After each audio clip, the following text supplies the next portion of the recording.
World cup ഹിസ്റ്ററിയിലെ ഏറ്റവും മികച്ച goal keeper ആരാണെന്നറിയാമോ? അത് വേറെ ആരുമല്ല, ലീവ് യാഷിൻ.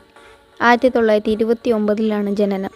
സോവിയറ്റ് യൂണിയൻ്റെ ബെസ്റ്റ് ഗോൾ കീപ്പറായിരുന്നു ലീവ് യാഷിൻ. തൻ്റെ കരിയറിൽ 150 പെനാൽറ്റി സേവുകൾ, 270 ക്ലീൻ ഷീറ്റുകളും പുള്ളി നേടിയിട്ടുണ്ട്. ലീവ് യാഷിൻ്റെ കരിയറിലെ ചില സേവുകളാണ് നിങ്ങളിപ്പോൾ കണ്ടുകൊണ്ടിരിക്കുന്നത്. ഫുട്ബോൾ ഹിസ്റ്ററിയിൽ ഒരേ ഒരു ഗോൾ കീപ്പറെ ബാലൻ ഡോർ നേടിയിട്ടുള്ളൂ, അത് ലീവ് യാഷിനാണ്. Soviet top league, Soviet Union cup, gold മെഡലൊക്കെ ലീവ് യാഷിൻ നേടിയിട്ടുണ്ട്. ബ്ലാക്ക് സ്പൈഡർ എന്ന് പറഞ്ഞൊരു നിക്നെയിമും കൂടി ലീവ് യാഷിനുണ്ടായിരുന്നു. 1990 തൻ്റെ 60-ാം വയസ്സിൽ ക്യാൻസർ ബാധിച്ചാണ് മരണമടഞ്ഞത്.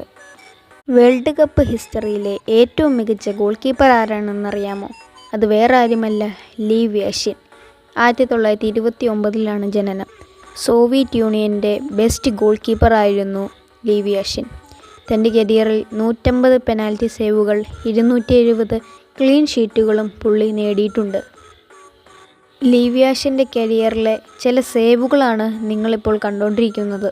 ഫുട്ബോൾ ഹിസ്റ്ററിയിൽ ഒരേ ഒരു ഗോൾ കീപ്പറെ ബാലൻ ഡോർ നേടിയിട്ടുള്ളൂ, അത് ലീവ് യാഷിനാണ്. Soviet top league, Soviet Union cup, gold മെഡലൊക്കെ ലീവ് യാഷിൻ നേടിയിട്ടുണ്ട്. ബ്ലാക്ക് സ്പൈഡർ എന്ന് പറഞ്ഞൊരു നിക്നെയിമും കൂടി ലീവ് യാഷിനുണ്ടായിരുന്നു. 1990 തൻ്റെ 60-ാം വയസ്സിൽ ക്യാൻസർ ബാധിച്ചാണ് മരണമടഞ്ഞത്.